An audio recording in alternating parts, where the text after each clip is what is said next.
Today, Agronomy Class 3 Concepts of various cropping and farming systems. India is the top producer of many crops in the world. A variety of food and non-food crops are grown in different parts of our country. In India, we divided the major crops into two categories.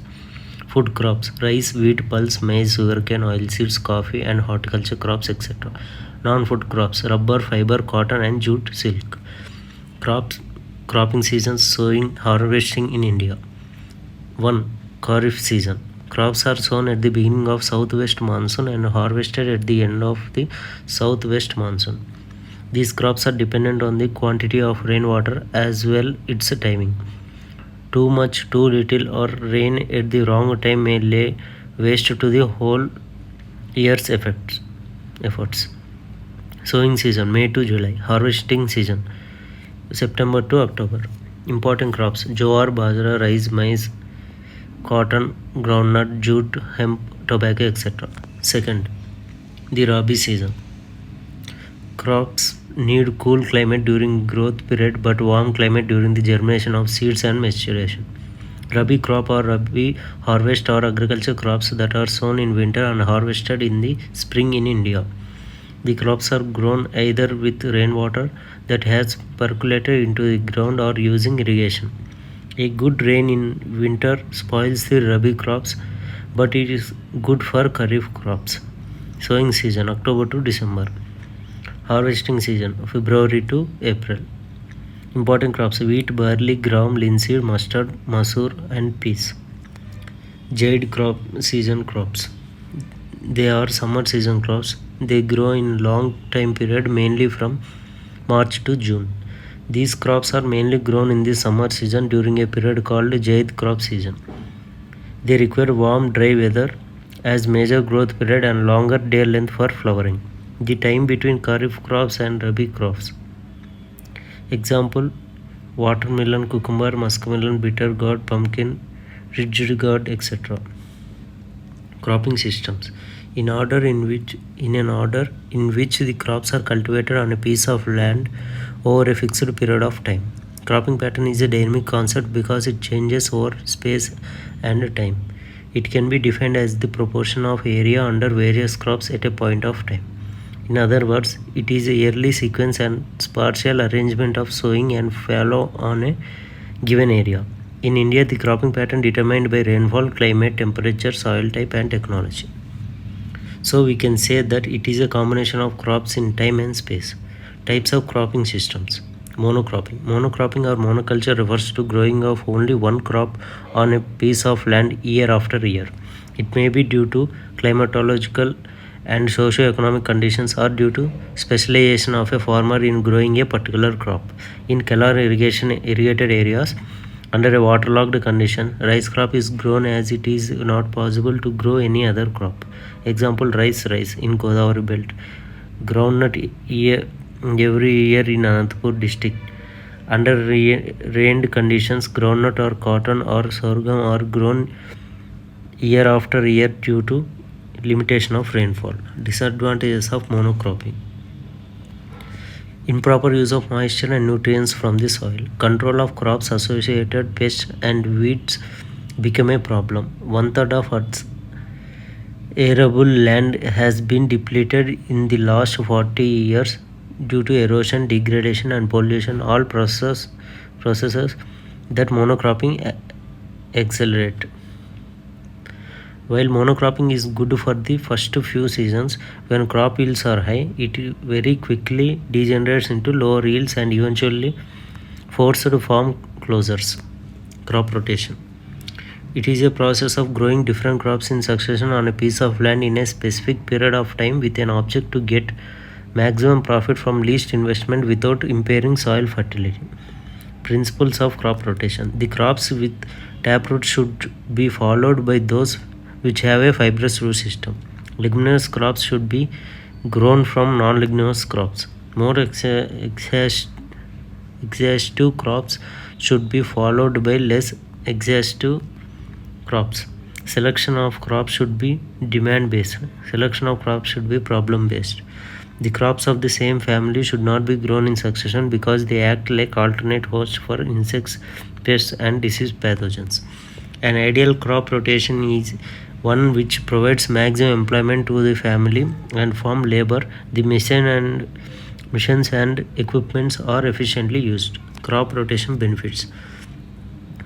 There are many benefits to using a crop rotation system. If you don't rotate your crops, you run the risk of depleting your soil of a particular nutrient. Diversify soil. By rotating your crops, it helps to shift the composition of the soil. The change in the soil helps to ward off diseases in your crops, suppresses insects. Changing locations of your crops helps to reduce the localization of insects. Even having the same crops in the same field can increase the chances of more insects. Reduces weeds. Rotating your crops will help to reduce weeds in your fields. This happens because you are changing nutrients that your soil has and needs, which helps reduce weeds. Crop rotation disadvantages. As many benefits as there are always risks in any situation. Less overall profitability. This occurs because you have a reduced number of acres that you can farm with your most valuable crops. So you can't put your most profitable crops into the biggest field every year. Machinery diversification. Some crops need certain machinery. If you choose a crop that requires special machinery, you are spreading yourself out in terms of what machinery you use for what. Decreases crop flexibility. As your crop rotation system becomes more complex, the variety you can add into the mix decreases. You are essentially locked into a particular rotation and it is very difficult to get out of sometimes.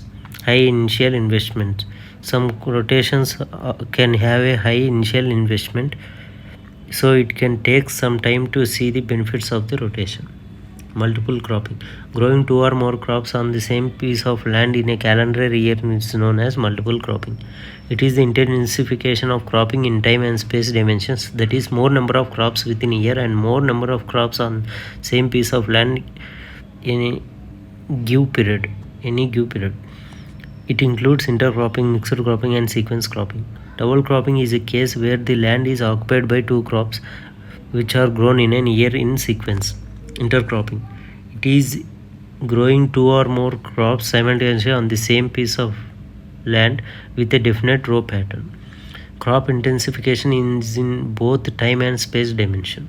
There is intercrop competition during all or part of crop growth. Intercropping was originally practiced as an insurance against crop failure under rained conditions. At present, main objective of intercropping is highly productive per unit area in addition to stability in production. Intercropping system utilizes resources efficiently and their productivity is increased. Example, set area plus red gram in 5:1 ratio. Groundnut plus red gram in 7:1 ratio. A. Additive series. B. Replacement series. For successful intercropping, there are certain important requirements. The time of peak nutrient demand of components crops should not overlap. Competition for light should be minimum among the component crops. Complementarity should exist between the component crops. The difference in maturity of component crops should be at least 30 days. Types of intercropping. The degree of spatial and temporal overlap in the two crops can vary somewhat, but both requirements must be met for a cropping system to be an intercrop. Numerous types of intercropping, all of which vary the temporal and spatial mixture to some degree, have been identified. These are some of the more significant types.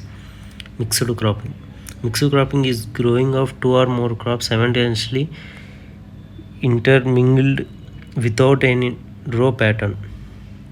It is a common practice in most of dryland tracts of India.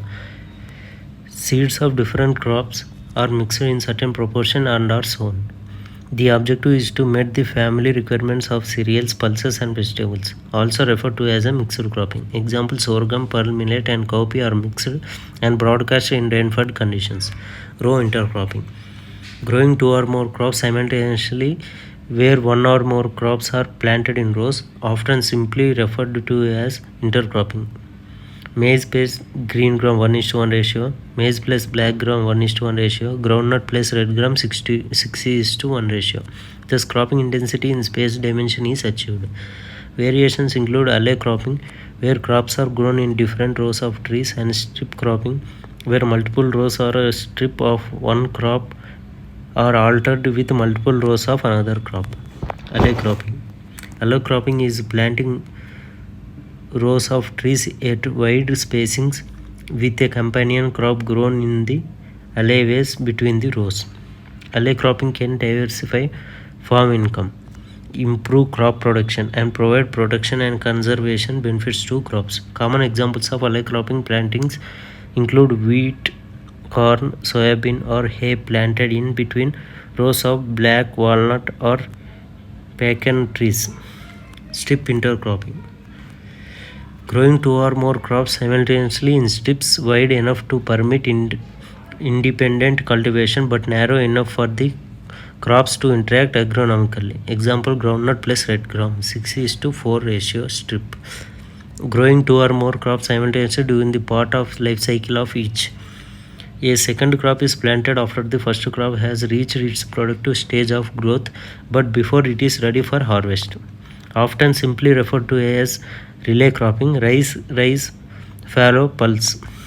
Advantages of intercropping. Better use of growth resources including light, nutrients and water. Suppression of weeds. Yield stability even if one crop fails due to unforeseen situations. Another crop will yield and gives income. Successful intercropping gives higher equivalent yields. Yield of base crop plus yield of intercrop. Higher cropping intensity, reduced pest and disease incidences, improvement of soil health and agroecosystem. Intercropping of compatible plants also encourages biodiversity by providing a habitat for a variety of insects and soil organisms that would not be present in a single crop environment. This in turn can help limit outbreaks of crop pests by increasing predator biodiversity. Additionally, reducing the homogeneity of the crop increases the barriers against biological dispersal of pest organisms through the crop. Sequence cropping. Sequence cropping can be defined as growing of two or more crops in a sequence on the same piece of land in a farming year. The succeeding crop is planted after the preceding crop has been harvested. Crop intensification is only in time dimension. There is no intercrop competition. Double, triple and quadruple cropping. Growing 2, 3 and 4 crops respectively on the same land in a year in sequence. Example, double cropping, rice cotton. Triple cropping, rice pulses. Quadruple cropping, tomato, ridge gourd, amaranthus greens, baby corn. The various terms defined above bring out essentially two underlying principles, that of growing crops simultaneously in mixture, that is intercropping, and of growing individual crops in sequence, that is sequential cropping. The cropping systems for a region or a farm may comprise either or both two principles. In addition to the above system, relay cropping and ratoon cropping are also in the existence.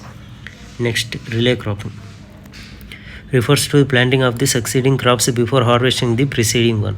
Relay intercropping is a kind of intercropping in which two or more crops grow simultaneously during part of life cycle of each. A second crop is planted before the first crop matures. In other words, the second crop is planted in the same field as the first crop after the first has achieved reproductive maturity, but before it has reached the physiological maturity.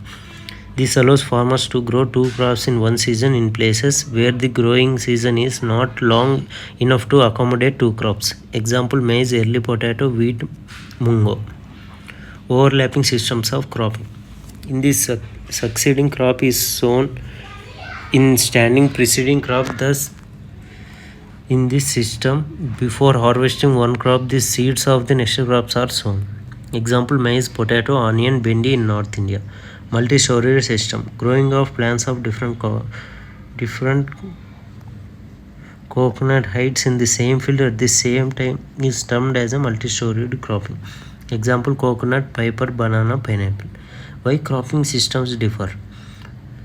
Both climatic factors and the resources of the farmer determine the cropping pattern on the farm.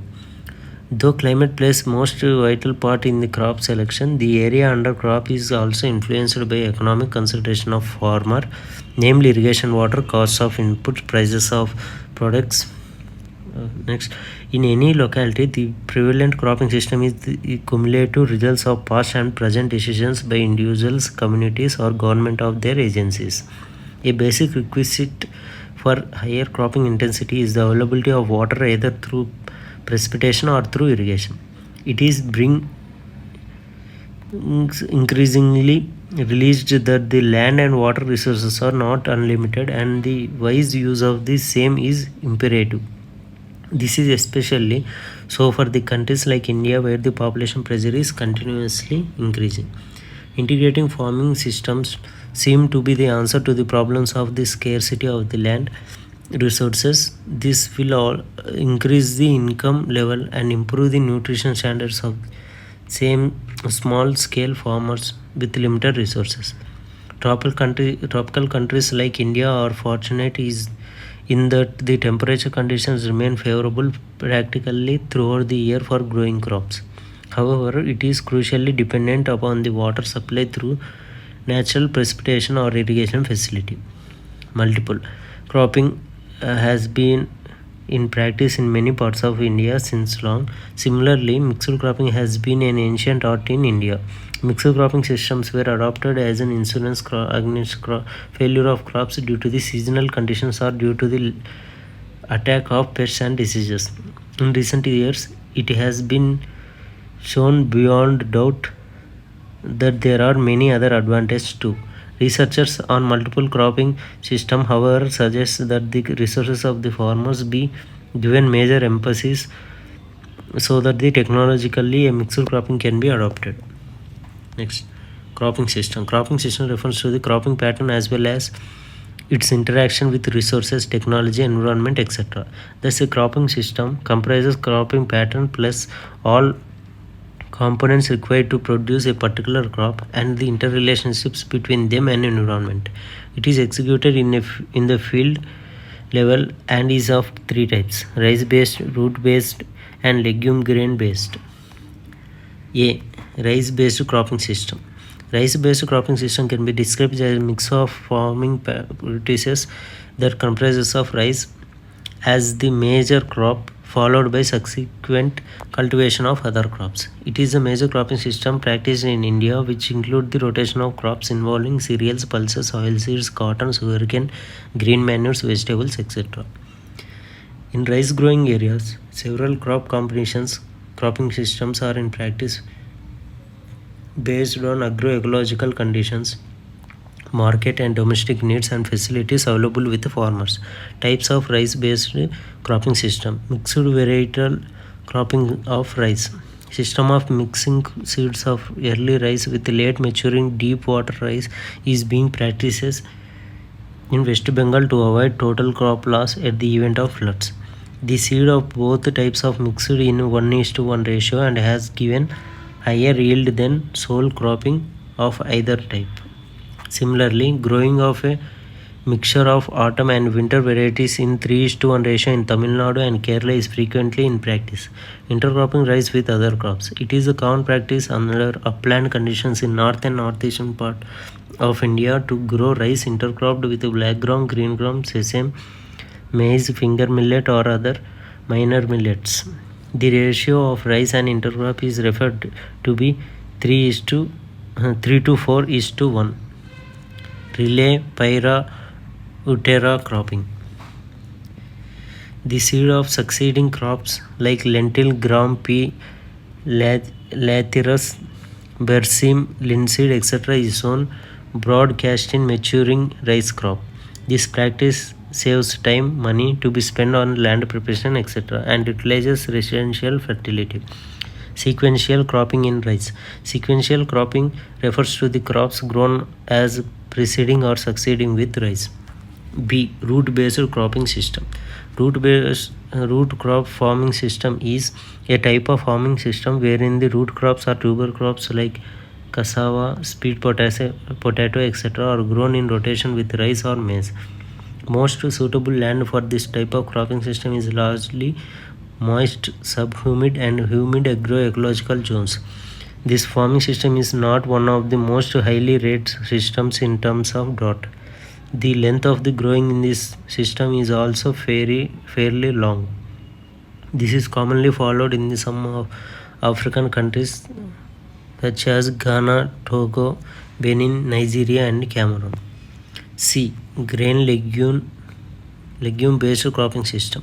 Grain legumes fulfill important roles in cropping system as sources of nitrogen for the following crop in terms of phytosanitary effects in the crop rotation and for supporting farm biodiversity. Grain legumes such as cowpeas, soybeans, groundnuts, red gram, black gram, green gram, and common beans are commonly grown as monocrop, intercrop, or in rotation with the other crops in the subhumid and semi-arid zones. The contribution of grain legumes to biological nitrogen fixation varied widely depending on the crop variety and the management practices adopted. Example, in West, East, and South African countries, as per the studies conducted, the choice of an improved variety of cowpea increased nitrogen fixed by 120 kg per hectare, while the application of 30 kg per hectare has increased the nitrogen fixed by 58 kg per hectare.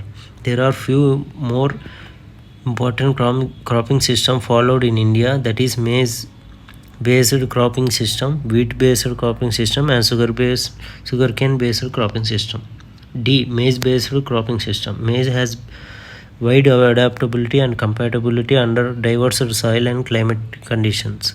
Hence, it is cultivated in sequence with different crops under various agroecologies of the country. Among different maize-based cropping systems, maize wheat rank first, having maximum area mainly concentrated in rained ecologies. The other major maize systems in India are maize mustard, maize chickpea, maize, cotton maize, etc. Rice maize has emerged as a potential maize-based cropping system in peninsular and eastern India. Compared to the existing cropping system like rice wheat and rice, maize-based cropping systems are better user of available resources, and the water use efficiency of maize-based cropping systems was about 100 to 200% higher at different locations. Next, wheat-based cropping systems. One of the major cropping systems in wheat-based cropping system is wheat-rice cropping system. The rice-wheat-based cropping systems (RWCS) in India have significantly contributed in enhancing the food grain production and achieving the food self-sufficiency and food security. Major rice-wheat growing states are Punjab, Haryana, Uttar Pradesh, Himachal Pradesh, Bihar, and West Bengal.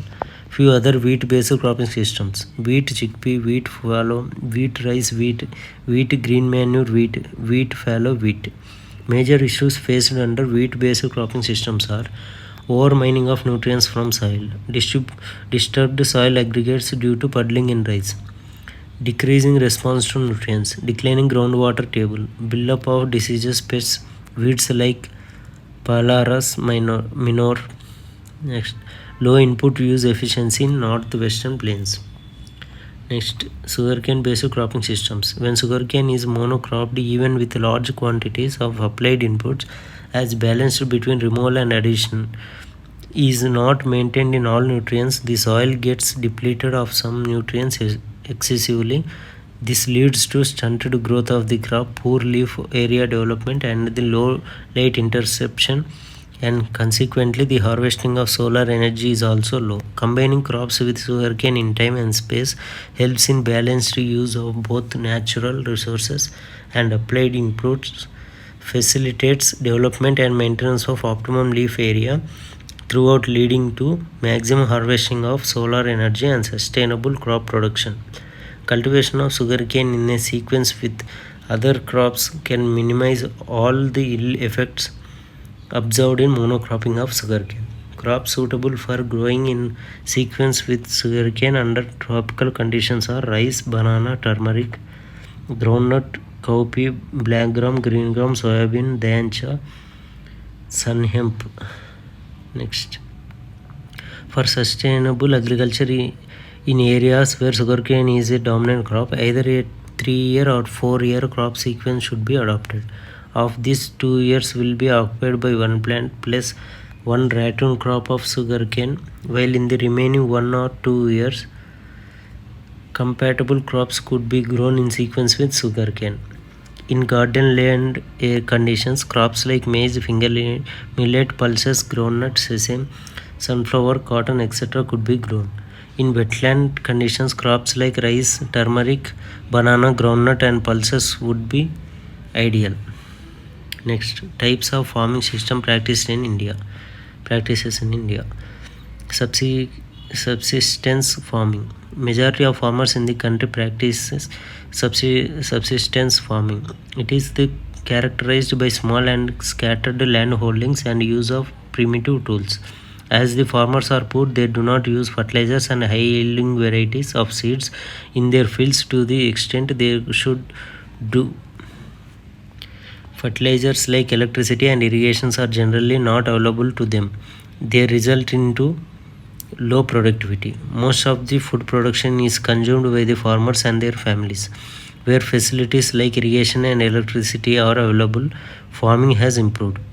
The subsistence agriculture has given way to commercial agriculture to some extent. Dry land farming is practiced in areas where the rainfall is low and irrigation facilities are inadequate. Here, emphasis is laid on the conservation of moisture and on crops like jowar, bajra, and pulses which need less water. Wetland farming is practiced in high rainfall and irrigated areas. Rice, sugarcane, vegetables are important crops in these areas. In dry farming, only one crop is grown, while in wet farming, at least two crops are raised in a year, one in the Kharif and another in the Rabi seasons. Futures of subsistence farming. The whole family works on the farm. Most of the work is done manually. The farms are small. Traditional methods of farming are followed. Yield is not very high. Most of the yield is consumed by the family with very little surplus for the family. Next, shifting agriculture. In this type of agriculture, first of all, a piece of forest land is cleared by felling trees and burning of trunks and branches. After the land is cleared, crops are grown for 2 to 3 years and then the land is abandoned as the fertility of the soil decreases. The farmers then move to the new areas and the process is repeated. Dry paddy, maize, millets, vegetables are the crops commonly grown in this type of farming. The per hectare yield is low.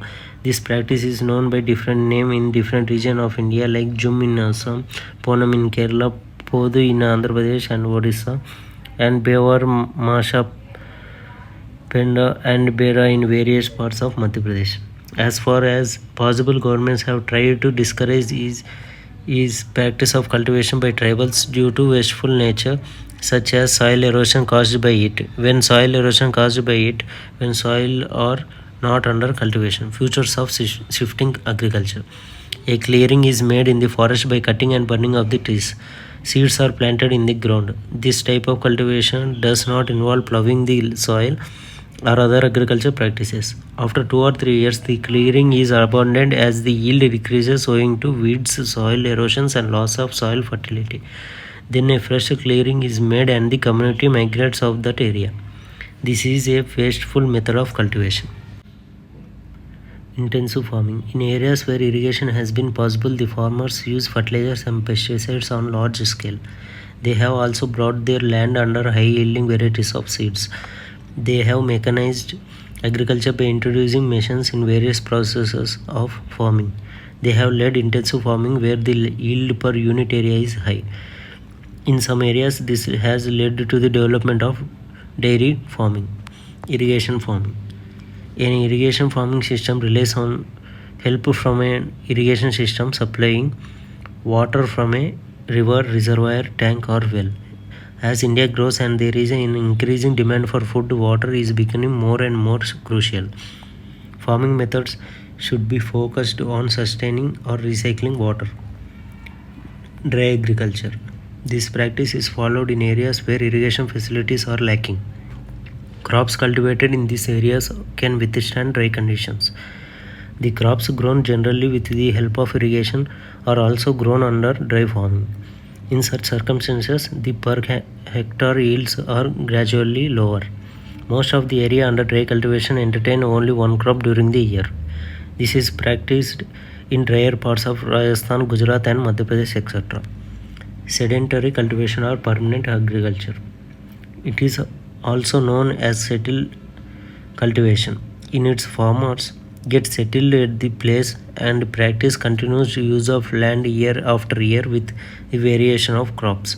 In its permanent settlement of farmers exist. It is the normal system of agriculture practice found in almost every part of India. Terrace cultivation. Where lands are of sloping nature, this type of cultivation is practiced especially in hilly areas. The hill and mountain slopes are cut to form terrace. Sand, the land is used in the same way as in permanent agriculture. Since the availability of the flat land is limited, terraces are made to provide such small patch of level land. Soil erosion is also checked due to terrace formation on hill slopes. Commercial agriculture. Commercial agriculture systems involve large-scale plantations such as those used for wheat, cotton, sugarcane, tea, rubber, and corn. The yields are exported to other countries for a profit. There are three types of commercial agriculture systems. Intensive commercial farming. With small land holdings and a high population, many farms use a lot of manpower on a relatively small piece of land. Extensive commercial farming. This is the opposite of intensive commercial farming. A small workforce is applied to a large piece of land. Cultivation depends on mechanical methods. Plantation agriculture. Plantation farming is bush or tree farming. It was introduced by British in the 19th century. It is a single crop farming of rubber, tea, coffee, cocoa, spices, coconut, and fruit crops like apples, grapes, oranges, etc. It is a capital intensive and demands good manageable ability, technical know-how, sophisticated machinery, fertilizers, irrigation, and transport facility. Some of the plantations like tea, coffee, and rubber have a processing factory within the farm itself or close to it. This type of agriculture has developed in hilly areas of northeastern India, sub-Himalayan West Bengal, and in Nilgiris, Annamalai, and Cardamom Hills in peninsular India. Lay farming. This type of farming is used to restore soil fertility in India's drylands. A plot of land is used for grain or other crops, and when the soil starts to degrade, the land is left uncultivated. It is used to grow hay or a pasture for grazing animals. After a number of years, it can be used for crops again as the nutrients are restored by flowing. Land erosion during the lay period is also prevented by the roots of the grass. Cooperative farming. Cooperative farming systems in India have only recently appeared. The aim of these systems is to combine the land resources and the farmers so that everyone benefits. There is huge potential to build on this method in India. Unfortunately, funding has been slow to make it possible. Families are attached to their land and unwilling to give up to be shared in a cooperative system. Farmers fear they will lose their jobs, and there is an immense amount of propaganda related to new lines of thinking. Counter farming.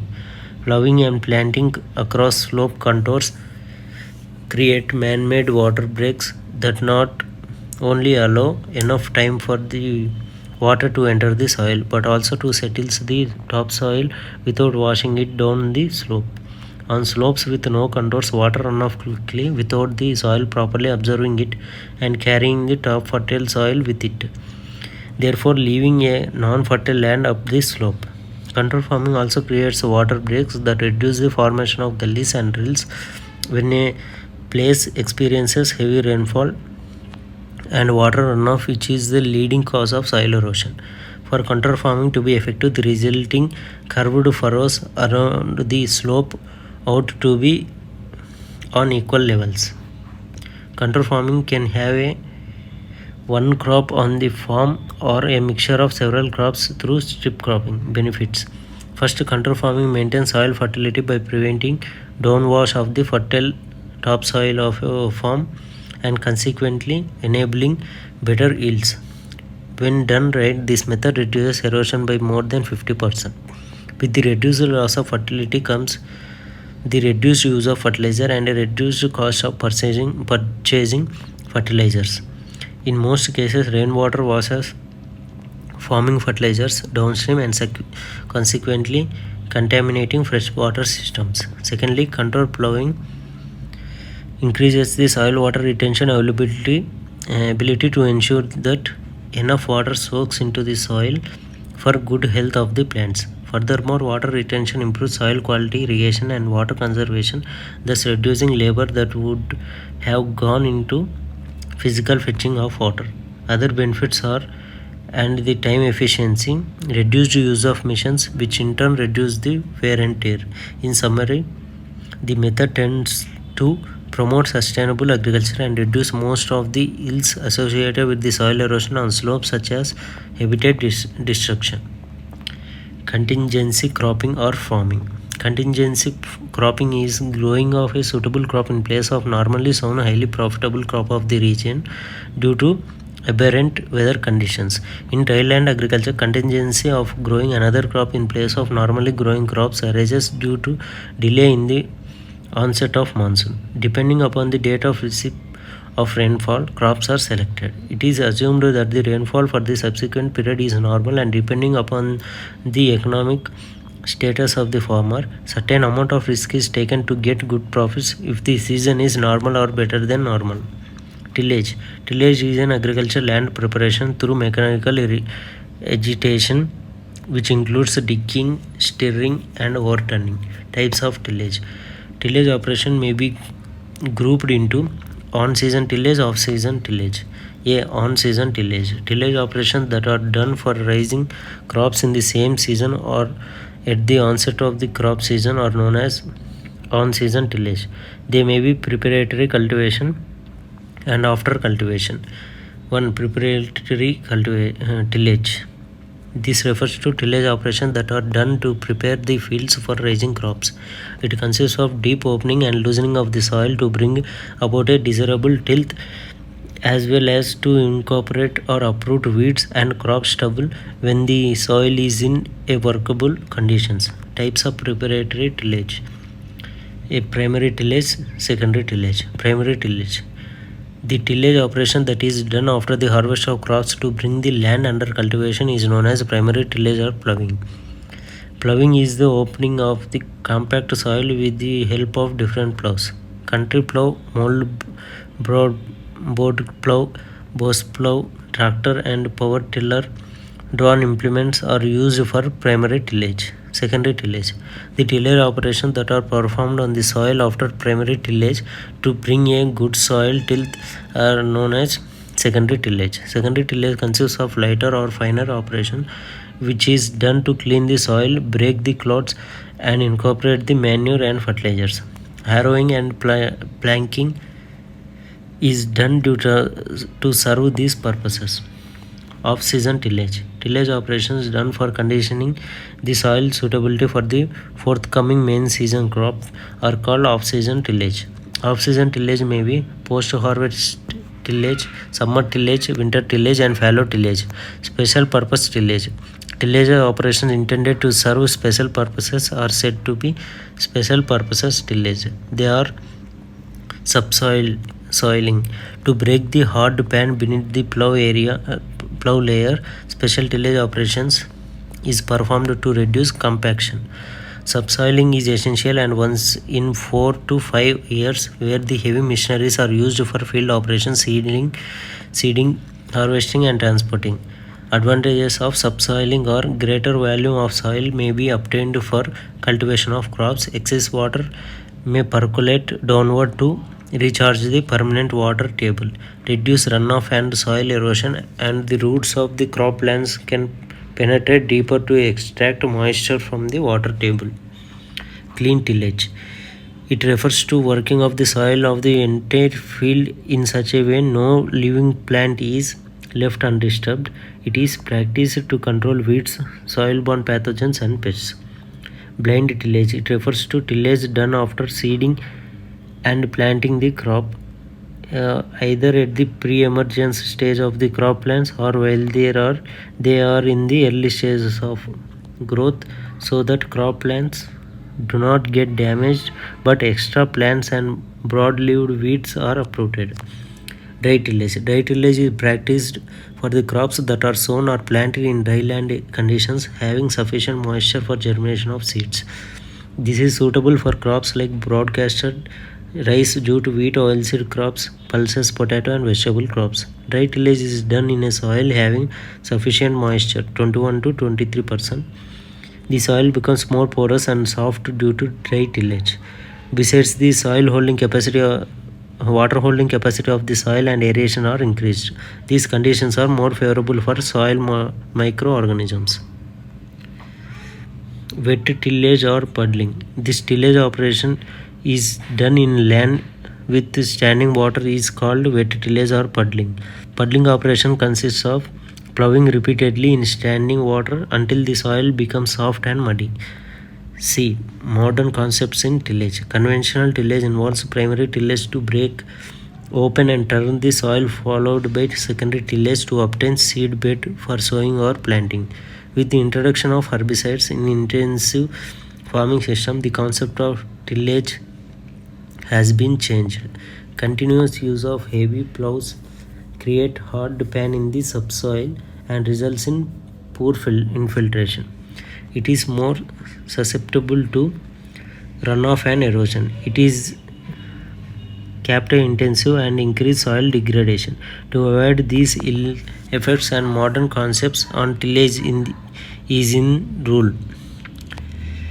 Minimum tillage. It aims to reducing tillage operation to the minimum necessary for ensuring a good seed bed. The advantages of minimum tillage are conventional tillage or the cost and time for field preparation is reduced by reducing the number of field operations. Soil compaction is comparatively less. Soil structure is not destroyed. Water loss through runoff and erosion is minimum. Water storage in the plow layer is increased.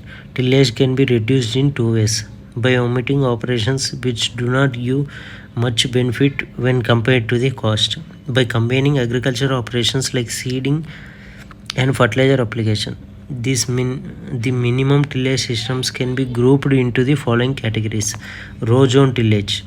Primary tillage is done with the mold broad plow in the entire area of the field. Secondary tillage operations like disking and harrowing are reduced and done only in the row zone. B. Plow plant tillage. After the primary tillage, a special planter is used for sowing in one run over the field. The row zone is pulverized and seeds are sown by the planter. Wheel track tillage. Primary plowing is done as usual. The tractor is used for sowing. The wheels of the tractor pulverize the row zones in which planting is done. In all these systems, primary tillage is as usual. However, secondary tillage is replaced by direct sowing in which sown seed is conducted in the row zone with the equipment used for sowing.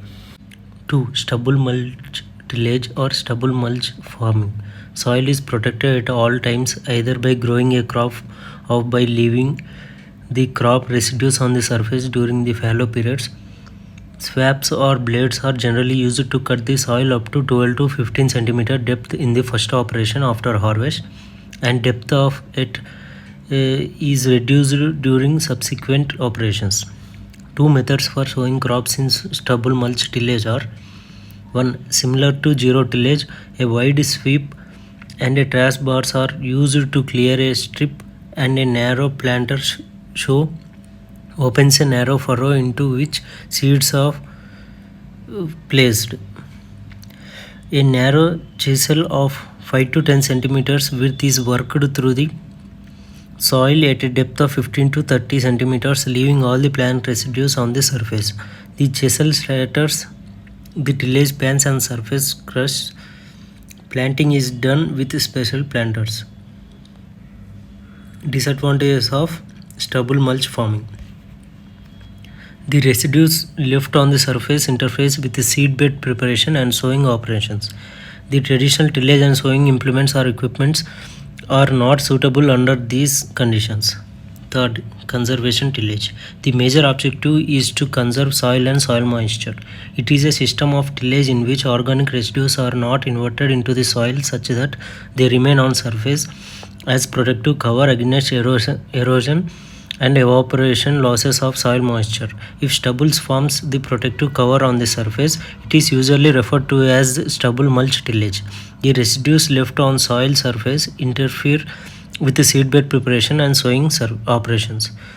It is a year-round system of managing plants residues with implements that undercut residues, losses the soil, and kills the weeds. Advantages: energy conservation through reduced tillage operations, improve the soil physical properties, reduce the water runoff from fields. Fourth, zero tillage. Zero tillage is a process where the crop seed will be sown through drillers without prior land preparation and disturbing the soil where previous crop stubbles are present. Zero tillage not only reduces the cost of cultivation, it also reduces the soil erosion, crop duration and irrigation requirements, and weed effect, which is better than tillage. Zero tillage, also called no tillage or nil tillage. Zero tillage in India. No-till approach started from 1960s by farmers in India. The zero tillage system is being followed in the Indo-Gangetic plains where rice wheat cropping is present.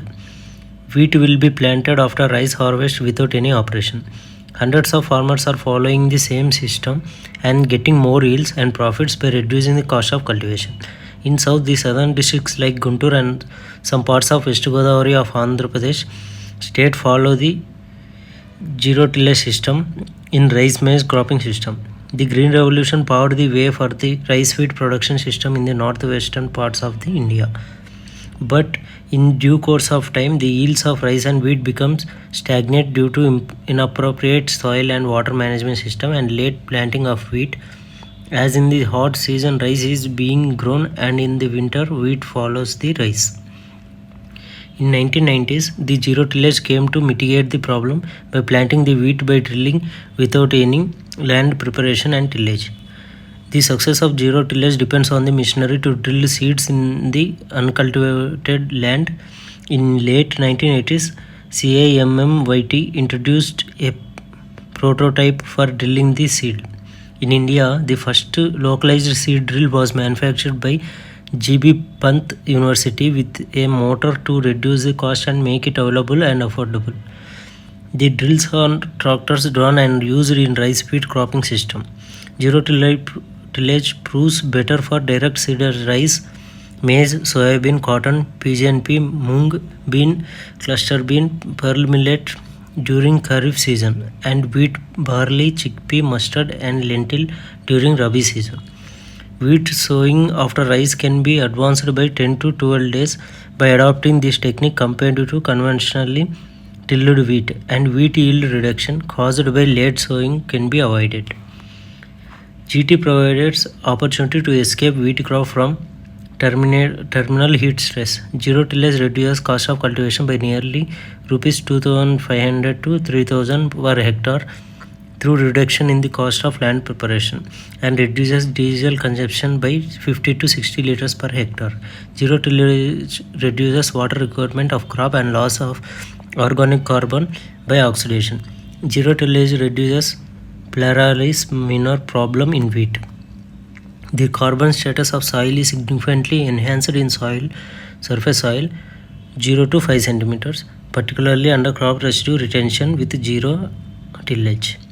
Advantages of zero tillage: reduction in the crop duration and thereby early cropping can be obtained to get higher yields. Reduction in the cost of inputs for land preparation and therefore a saving of around 80%. Residual moisture can be effectively utilized and number of irrigation can be reduced. Dry matter and organic matter get added to the soil. Environmentally safe greenhouse effect will get reduced due to carbon sequestration. No tillage reduces the compaction of the soil and reduces the water loss by runoff and prevents soil erosion. As the soil is intact and no disturbance is done, no-till lands have more useful flora and fauna. Conclusion: the natural resources are precious and therefore demand an effective and sustainable use. Zero tillage is a potential technology in this scenario. Although the drawback of use of non-selective herbicide is more, it still causes less effect than the conventional method of farming. In zero tillage, more returns can be achieved and timely crop can be grown with higher yields. Next topic: climate change, its impact on agriculture and food security. Introduction. Intergovernmental Panel on Climate Change (IPCC) has recently released a report stating that the world is set to breach the global warming limit of 1.5 degrees centigrade between 2030 and 2052. The agriculture will also affected due to extreme weather events like drought, erratic rainfall, delayed onset of monsoon flood, cyclone, hailstorm, heat wave, etc. Climate change can affect crop yields both positively and negatively, as well as the types of crops that can be grown in certain areas by impacting agriculture inputs such as water for irrigation, amounts of solar radiation that affect plant growth, as well as the prevalence of pests. Initiatives to fight climate change impact. Resilient intercropping system. To deal with delayed monsoon, alternate crops of short duration varieties like black gram, groundnut can be grown, etc. That will help in maintaining a source of income if the monsoon is delayed. Zero tillage. Adoption of zero tillage will reduce tie loss and increase the production. Zero till JTT showing minimizes losses due to the lodging of wheat, bending of the stem. Efficient water use. Efficient water and nutrient management should be done to enhance efficiency. Methods like drip irrigation must be used in place of flood irrigation to save water. Climate tolerant crops. The government should incentivize farmers to use climate tolerant crop varieties. It will help farmers to deal with crop failures due to climate change. Example, Pokkali rice in Kerala, which is a saline tolerant rice variety. Crop diversification. Crop diversification refers to the addition of the new crops or cropping system to the agriculture production on a particular farm. Crop diversification helps in agriculture sustainable and helps in maintaining ecological balance. Making agriculture sustainable will help in achieving the Sustainable Development Goal 2 and 13 of Zero Hunger and take action to combat climate change and its impact respectively. The Government of India has launched the National Mission for Sustainable Agriculture (NMSA) to promote sustainable agriculture and to ensure food security. Next, the Integrated Farming System (IFS) and Diversified Farming System. The integrated farming system is a combined approach aimed at efficient, sustainable resource management for increased productivity in the cropping system. The IFS approach has multiple objectives of sustainability, food security, farmer security, and poverty reduction by involving livestock, vermicomposting, organic farming, etc. Integrated farming system ensures sustainable agriculture production through IFS provides an opportunity to increase economic yield per unit area by virtue of intensification of crop and allied enterprises, especially for small and marginal farmers. It has the capability to make the sector profitable by reducing the use of chemical fertilizers and recycling nutrients. In IFS, subsystem of one byproduct works as an input for the other subsystem, making it environmentally sustainable. Moreover, IFS components are known to control the weeds and regarded as an important element of integrated pest management and thus minimize the use of weed killers as well as pesticides and thereby protect the environment. Effective recycling of products, byproducts and waste material in IFS is the cornerstone behind the sustainability of farming system under resource poor condition in rural areas. Due to interactions of enterprises with crops, eggs, meat and milk, IFS provides flow of money around the year among its farming community. Indian farmers in many regions such as in northeastern part practice subsistence agriculture. They also have a rich traditional base in water harvesting, soil management, etc., which could be efficiently utilized under IFS. Combining crop with livestock enterprises would increase the labor requirement significantly and would help in reducing the problems of underemployment and unemployment to a great extent. IFS provides enough scope to employ family labor around the year. IFS promote the efficient management of resources. This enhances the productivity of the farming. The IFS promotes for regeneration of systems productivity and to achieve agroecological equilibrium. IFS provides multiple benefits that are sustainable and can pave the way for climate smart agriculture. India needs to adopt a well designed integrated farming system IFS to realize the vision of doubling farmers' income by 2022 and having sustainable agriculture practices. Catch crop and trap crop. Catch crop may be any quick growing crop sown between seasons of regular planting to make use of temporary idleness of the soil or to compensate for the failure of a main crop. A trap crop is a plant that attracts agriculture pests, usually insects, away from nearby crops. Decoy crop and trap crop. Decoy crop is a plant that stimulates germination of seeds of a parasitic plant such as witchweed, but is not susceptible to infection by the parasitic plants. It helps reduce soil weed seed bank of the parasite in soil, so a susceptible crop can be planted with less interference by the parasitic plants. Trap crop is a plant that attracts agriculture pests, usually insects, from nearby main crop. It can save the main crop from decimation by pests without the use of pesticides. The logic is simple. Saving the main crop by providing the pests with a crop that's more of their choice and is not much expensive to burn a hole in the pocket of the farmer, thereby saving the crop from the pest attack without the use of pesticides. Fodder and forage crop. Farmers who own livestock have two different categories of livestock feed from which to choose, fodder and forage. The choice depends on several factors including the land availability, cost and animals to be fed. First, farmers should learn the difference between the fodder and forage crops. Forage crops and fodder crops serve the same purpose but thrive in different environments and require different levels of care to keep them prosperous. For those with larger growing areas, forage crops can prove ideal. For those with smaller farms and who wants to closely monitor food intake and fodder crops works better. Cropping scheme system and cropping pattern. Cropping pattern and cropping system are two terms used interchangeably. However, these are two different concepts.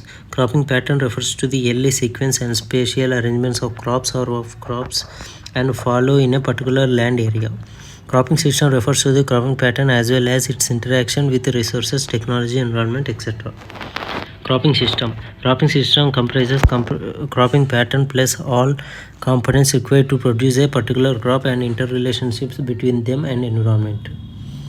Cropping system is a critical aspect in developing an effective ecological farming system to manage and organize crops so that they best utilize the available sources: soil, air, sunlight, water, labor, equipment. It represents cropping patterns used on a farm and their interactions with the farm resources and farm enterprises and available technology with determine their makeup. It is executed in the field level. The farmers choose the crop for cultivation on the basis of various parameters like physical, social, and economic. Sometimes a number of crops are cultivated at their farms and rotate a particular crop combination over a period. Cropping scheme provide ideas about the following: what crop should be cultivated in a farm, what amount of area should be allotted for a particular crop. It provides a relative claim for acreage of the competitive crop. Crops are selected as per the facilities available for power, irrigation, inputs, labor, transport, etc. Utilization of inputs and other resources available on the farm without wastage. To prepare a budget for each crop. Types of cropping system. Different types of cropping systems are adopted on farms depending on the resources and technology available. The different and basic types of cropping system is explained below. First, monocropping. If only one crop is grown in the land season after season, it is referred to as monocropping. Example, wheat will be planted year after year in the same field. Next, crop rotation. In this method, the type of crops grown in the field is changed each season or each year. Farmers also change from crops to follow. Example, maize will be planted in the first year and beans in the second year. This crop rotation system is a key principle of agriculture conservation as it improves the soil structure and fertility. It also helps to control weeds, pests, and diseases. Next, sequential cropping. This system involves growing two crops in the same field, one after the other, in the same year. Example: planting maize during long rains, then beans during the short rains. Intercropping. Growing two or more crops in the same field at the same time is called intercropping. Example: planting alternating rows of maize and beans, or growing a cover crop in between the rows. Mixed intercropping. In this method, seeds of two crops are disturbed or dribbling the seeds without any row arrangement. This method is called mixed intercropping. This method is easy to sow but makes weeding, fertilization, and harvesting difficult. Multiple cropping. In this cropping system, farmers grow two or more crops on farmland in 1 year with intensive input management practices. It includes intercropping, mixed cropping, and sequence cropping. Row intercropping. In this method, both the main crop and the intercrop is in rows are planted. The row intercropping makes weeding and harvesting easier than with mixed intercropping. Strip cropping. This type of cropping involves planting broad strips of several crops in the field. Each strip will be 3 to 9 meters wide. On slopes, these strips are laid out along the contour to prevent erosion. The farmers can rotate crops by planting each strip with a different crop in the next year. Example: alternating strips of maize, soybean, and finger millet are planted. Relay cropping. In this method, one crop is planted and the other crop, usually a cover crop, is planted in the same field before harvesting the first. It avoids competition between the main crop and the intercrop. Relay cropping uses the field for a long time, since the cover crop usually continues to grow after the main crop is harvested. Next, cropping pattern. Cropping pattern is the yearly sequence and spatial arrangement of crops and follow on a given area. Cropping system comprises all the cropping patterns that are grown on the farm and their interactions with the farm resources, other household enterprises, and the physical, biological, technological, and sociological factors or environments.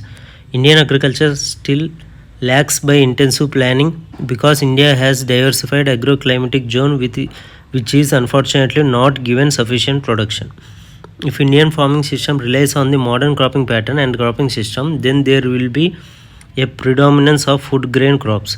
Then Indian farming will also be inclined towards commercial crops. In India, the cropping pattern is determined mainly by climate, temperature, rainfall, type of soil, and technology. The major factors that determine cropping pattern in India are natural factors: rainfall, soil, climate, etc. Historical factors: land type of ownership, land tenure system. Social factors: customs, traditions, social environment.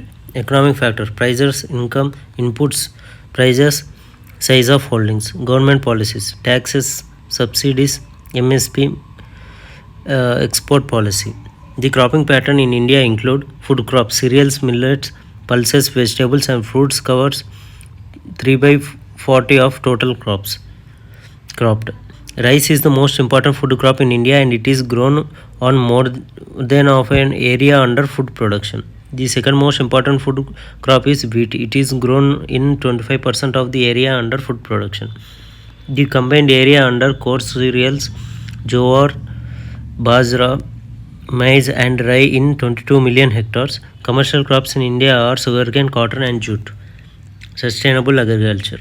To be sustainable, agriculture must meet the needs of present and future generations for its products and services, while ensuring profitability, environmental health, and social and economic equity. Sustainable agriculture must nurture healthy ecosystems and support the sustainable management of land, water, and natural resources, while ensuring world food security. Need of sustainable agriculture. Land degradation. According to ICAR's report, 37% of India's total geographical area is affected with degradation. This is despite the big amount of fiscal budget being spent on defending soil, even as we lose it to rain and wind. Water degradation. Only about 47.6% of net sown area is irrigated. Groundwater, which accounts for almost 60% of the irrigated area, is under severe strain with depletion of the water table and deterioration of water quality. Subsidies for electricity consumed in agriculture have led to wasteful use of both energy and groundwater. Due to increasing population growth and industrialization, the availability of water to agriculture is expected to fall in the coming decades. Climate change risk. Adverse climate change could lead to drop in yield and lower quality produce. It also poses a risk of increasing incidence of attacks by pests and insects. Sustainable agriculture initiatives. Water conservation and irrigation. Watershed development and management, rainwater harvesting, construction of check dams, farm ponds, etc. Irrigation efficient technologies such as drip and sprinkler systems. Sustainable crop patterns from water users point of view. Soil conservation, large scale afforestation, commercial forestry, farm forestry and social forestry. Captive plantation, community based forest management practices, mitigation of adverse effects of climate change. Another major scheme launched by government regarding sustainable agriculture is neem coated urea. Only neem coated urea is going to be manufactured now. One of the important programs taken up by the government is soil health cards. Government initiatives for sustainable agriculture. Pradhan Mantri Krishi Sinchai Yojana for irrigation and water use efficiency. The micro irrigation fund focuses on more crop per drop. Long-term irrigation fund to bring in additional land area under irrigation. Rashtriya Krishi Vikas Yojana.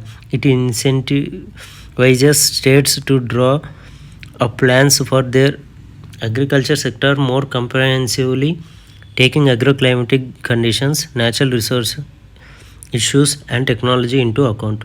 Pradhan Mantri Fasal Bima Yojana. It is a comprehensive insurance scheme that covers the damage caused by natural calamities. Dairy Processing and Infrastructure Development Fund to reduce the dependence of farmers on agriculture and provide other allied options. Rural Infrastructure Development Fund to provide for rural India's infrastructure requirement. National Mission for Sustainable Agriculture was formulated. The board parameters of NMSA are enhancing agriculture productivity through integrated farming, water use efficiency, soil health management, resource conservation. This mission is a part of National Action Plan on Climate Change, NAPCC. Goal has identified 10 key components of sustainable agriculture, which broadly includes improve crop seeds, livestock, fisheries, water use, pest management, nutrient management, agriculture insurance, credit markets, access to information and livelihood diversification. Land equivalent ratio. The land equivalent ratio is a concept in agriculture that describes the relative land area required under sole cropping, monoculture to produce the same yield as under intercropping or polyculture. The FAO defines land equivalent ratio (LER) as the ratio of the area under sole cropping to the area under intercropping needed to give equal amounts of yield at the same management level. It is the sum of the fractions of the intercropped yields divided by the sole crop yields. Application. The land equivalent ratio can be used whenever more than one crop of the yield can be obtained from the same area. This can be intercropping of annual crops. Example, sorghum and PGNP, or combination of annual and perennial crops. Example, in agroforestry systems. Example, jackfruit and eggplant. It is also possible to calculate LERs for combination of plant and non-plant yields. Example, in agrovoltaic systems. Maximum economic yield (MEAY) is that yield level which coincides with the level of harvest or effort that maximized the sustainable net returns. A MEAY harvest is desirable because it is the yield level that enables society to do the best it can with what nature has provided. Maximum economic yield, which includes the monetary terms of the effort and returns in sustainable yield formulation. Maximum economic yield is the long-term equilibrium concept which refers to the level of output and the corresponding level of effort that maximize the expected economic profits in agriculture. In most cases, this scenario results in yield and effort levels that are less than at maximum sustainable yields, and in stock biomass levels greater than at MS5. Agriculture intensification. Agriculture intensification has been defined as increased average inputs of labor or capital on a small holding, either cultivated land alone or an cultivated and grazing land, for the purpose of increasing the value of output per hectare. Agriculture intensification may occur because of an increase in the gross output is in fixed proportion due to inputs expanding proportionately without technological changes. B. A shift towards more valuable outputs, or technical progress that raises land productivity. In practice, the intensification process may occur as a combination of these, but the relative feasibility of the three components is likely to vary greatly in different areas. For intensification to occur, an increased demand for output is usually necessary. Alternatively, a fall in the availability of a key factors such as land, water, or labor may also necessitate intensification even if demand does not rise. Increased demand may be through population growth, in migration, or increased market demand in a country or region, or demand for higher value added output, which income when income per head grows.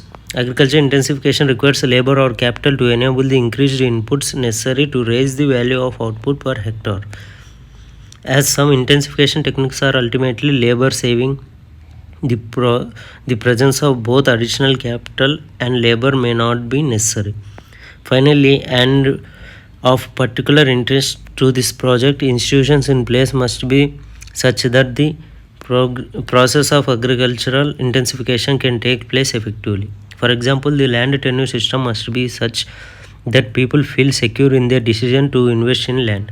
The processes associated with agriculture intensification include an increased frequency of cultivation, an increase in labor inputs, or a change in technologies.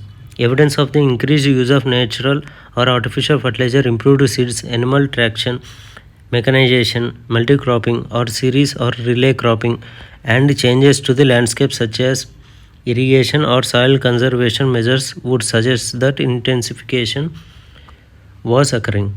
Agriculture intensification can be measured by the increased inputs per unit of land, by the frequency of cultivation, or by total factor productivity.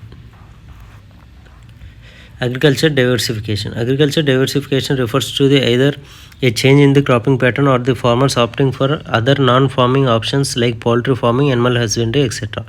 This practice allows farmers to expand the production, which helps generate a higher level of income.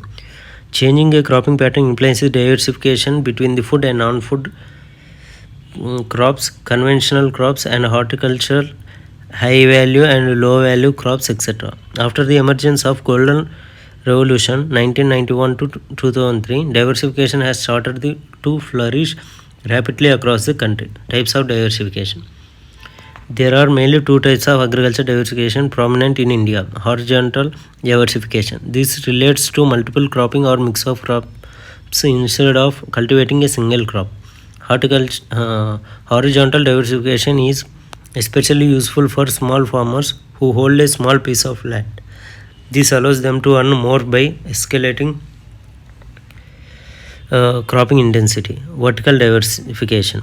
It refers to the incorporation of industrialization along with multiple cropping. In this kind of diversification, farmers take a further step and invest in activities like horticulture, agroforestry, livestock rearing, culture of aromatic plants, etc.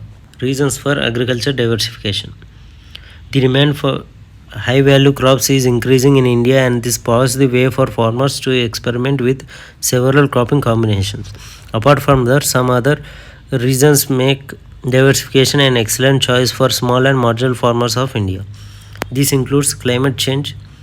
Diversification reasonably controls the damage that can occur from the unfavorable weather conditions. This process safeguards the farmers from the loss of crops in such situation. Facilitates several employment alternatives. Almost half of the employment of India revolves around the agriculture sector. Diversification creates new job opportunities for rural people other than traditional farming. Increases of income. Opting for diversification will undoubtedly increase the income and will let the farmers live a comfortable life. Exportation. Diversification, especially of non-farming products, makes a sizable export provision for its unique characteristics. India is now on the front line in exporting several agriculture products to multiple countries. This contributes to the overall growth of the economy. Benefits of diversification. It helps in reducing risk factors as it ensures that the farmer do not lose all of their resources if the weather does not favor the crop production. Since multiple crops can be harvested from a small field, the production increases tenfold, which ensures a substantial amount of income. The agriculture sector is already crowded in India. Therefore, it makes provision for additional employment in rural areas. The importance of crop diversification lies in the fact that it effectively increases soil fertility and controls pest incidence. The boost in the rural employment impacts the overall economy of the nation, as agriculture in India falls into the primary sector of the country. Aspects of diversification. The change in the cropping pattern. The transformation of the manpower from agriculture work to the other associated activities like poultry, livestock, fisheries, etc., and also of the non-agriculture sectors. For rural people, diversification or focusing on associate activity is important because it gives them an opportunity to earn extra income and overcome poverty. First, livestock. It includes breeding, raising, and nurturing the pastoral animals for food or raw material like meat, milk, wool, skin, etc. that can be used for commercial purposes. It provides livelihood to over 70 million rural farmers. Livestock is also used by farmers as an instrument in a farm for transport and carrying agricultural inputs, and animals like cows are used in the field for conventional ploughing methods. Horticulture. Horticulture refers to the cultivation of garden crops like fruits, flowers, vegetables, etc. India is a significant exporter of the different fruits like bananas, mangoes, sugarcane, etc. across the globe. This sector employs almost 19% of country's workforce. Third, fisheries. It involves catching, sorting, selling, and distributing fishes, prawns, oysters, crabs, and other marine and freshwater fishes. The coastal states like Orissa, Andhra Pradesh, Maharashtra, Tamil Nadu, and Kerala are the key regions to supply fishes across the country and export to the other countries. The sector contributes to 1.9% of India's GDP. Since mostly women are employed in this sector, the scope for women empowerment in the field is prominent. Fourth, dairy. In this industry, cattle like cows, goats, buffaloes, and sheep are reared for milk. The process comprises collecting, preserving, and distributing the milk and its byproducts like butter, raw milk powder, ghee, etc. Impact of diversification. Increase in production of high value crops, better livelihood for farmers, and instrumental for lowering the poverty level. Scopes for varied employment, empowerment of women, sustainable water usage. Almost 43.21% of people are associated with agriculture in India, making it one of the most vital services sectors of the nation. Also, the possibilities and the scopes are unlimited in agriculture diversification in India using advanced farming apparatus. Thank you.